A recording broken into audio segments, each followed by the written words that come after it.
Welcome back. If you're getting outside today and you want to keep the bugs away, you might want to follow some new science gaining much interest. As for the minds behind the research, Michelle Beck caught up with them at a school in Golden Valley. Out for summer break. I have like some signs. Tee up the summer brain. We had extras that we made. But Abby Andrews won't forget a lesson long past the course. I'm excited to graduate, so. After all, she taught it to herself. Just hanging out with friends. Cleaning out my locker. Oh, it's kind of empty. As did So, her Breck schoolmate. stuff from Selena Chow first quarter, actually. is a rising senior. I'm still doing research in the summer, so for me, it still doesn't feel like school's over. I'm still gonna be hard at work. Have a great day. You too. The seasoned golfer remembers 'Kay. her freshman fall when she took a spot in nature's classroom. I was rounding 10, and I see the sign on the tee box, and it said, golfers don't spray bug spray on the grass. Her finding at Baker National led her straight down the fairway Ooh, don't go. of discovery. I didn't know that was a problem here. Sit. Baker National Golf Course sent me this photo saying it's pretty obvious that bug spray was damaging their grass. Some say it's even common knowledge you leave footprints behind when you spray all over your legs. But scientists at the University of Minnesota tell me DEET bug spray destroying turf grass had never before been rigorously investigated. Discovering holes in existing knowledge, Selena took to testing on 3 types of indoor grown grass.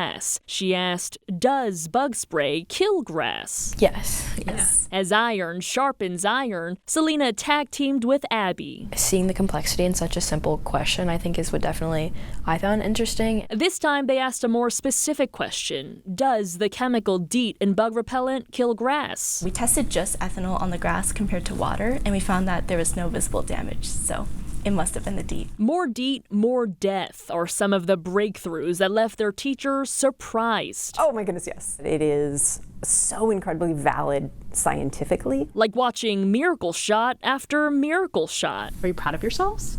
Very. Yeah. In April, Turf Trouble gave the Breck School its very first top prize at one highly selective national competition. I knew from the research aspect that this was really important research. Anyone who understands that would understand that their project is actually pretty revolutionary. Now with signs their paper might get published, the young scientists have proof they're anything but green. Just kind of getting the word out there, it does have a negative impact on grass. Making sure people are more careful when they are applying their bug spray, I think is kind of the biggest takeaway for people in their day-to-day lives. I think it's been very enlightening to like the scientific process to start with like a question that you see in the world, and then you slowly answer it, and then it gets to this level. Despite summer in full swing, I had a great year. Selena's mind is still in a scramble. We need the big guns for this shot. When I'm here though, I think of research because that's where it started, and it kind of centers around this course. Answering the hows of bug spray science is her next shot. At Baker National Golf Course, Michelle Beck, KARE 11 News. As high school graduates gear up for what's next, there's a small town northwest of the Twin Cities that is all about how to get there and how to help. Boyd Hubert has more on Swanville's Dollars for Scholars and why money is just part of that mission. Every year, just before commencement, Flippin' burgers. Swanville cooks. We're serving a meal for our graduates and the families. This is our gift to them. But a bigger gift awaits. Lily Peterson, the University of Mary. Ingrid Meza, Southwest Minnesota State University. Zach Kapinski, Minnesota State University, Mankato. Every high school senior you're meeting, Trevor Hansen, Central Lakes College, Staples, is about to receive a scholarship. Abigail Morris, Winona State. To help pay for these schools. Hunter Moore, SMSU.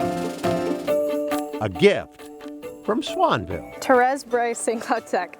Their hometown. A lot of adventures together. Former principal Chris Dunshee and former gas station owner Royal Loven brainstormed the idea in 1987.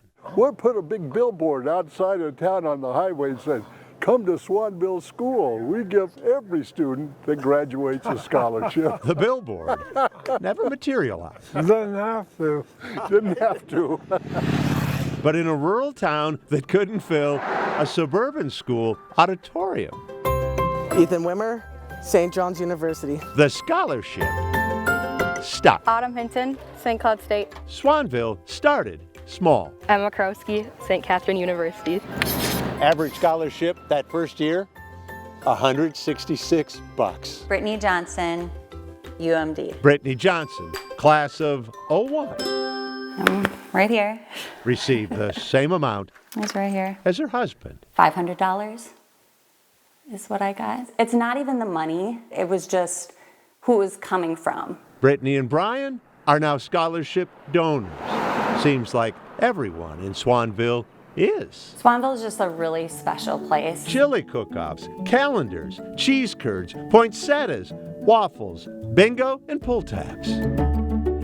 Swanville has sold everything but its historic water tower to raise money for scholarships. Carter Freebie, North Central University. Which has allowed the scholarships Isaac Van Zee, Alex Tech. to keep growing. This year's average, $5,142. Tonight, we're giving away $108,000. Teresa Giese is president of Swanville's Dollars for Scholars. The goal is to support whatever's next for kids. Jerica Rary, Model College of Hair Design, St. Cloud. If you are taking a break year and you apply, we'll still allocate money to you. Lakeisha Cool, Undecided. If you go into the military, when you're done with that, we'll give you your money then. Zachariah Johnson, Southwest Minnesota State University. This year, for the first time, we're supporting someone with special needs going on to continued life skills. Chloe Tepley, Mid-State. There's Sahara Milner, U of M, Twin Cities. is the Caden Beesman, Undecided. 38th class. We're awarding our $1 millionth at graduation tonight. It makes me feel special. Ingrid, Lily, and Zach They really wait to surprise us. don't know how much they'll be getting when they cross that stage. No, we find out we'll tonight. find out tonight, yeah. They do know Swanville is special. To me, it's just this community saying, like, go be great. Go do something cool and make a difference in the world. 24 graduates march toward their futures, knowing their hometown has their backs. Zach Kapinski, grand total of $5,000. 21 of the 24 applied, $5,000. and all 21 are receiving scholarships. $5,500. The amounts based on things $6,000. like grades, activities, and goals. $7,000. Graduation gifts $8,000. from their town. Wherever you go, know that Swanville is always home. Swanville's class of 2025 can chalk it up Thank you. to growing up Thank you. in the town that dreamed for them. Boyd Hubert, KARE 11 News, Swanville. Brittany Johnson, the 2001 Swanville grad that you met in the story, says the scholarships are one of the reasons she and her husband returned to their hometown to raise their family. She says Swanville is simply a community that cares. You'll find a link with more information on those scholarships at KARE11.com. Stick with us. More news and weather coming up after the break.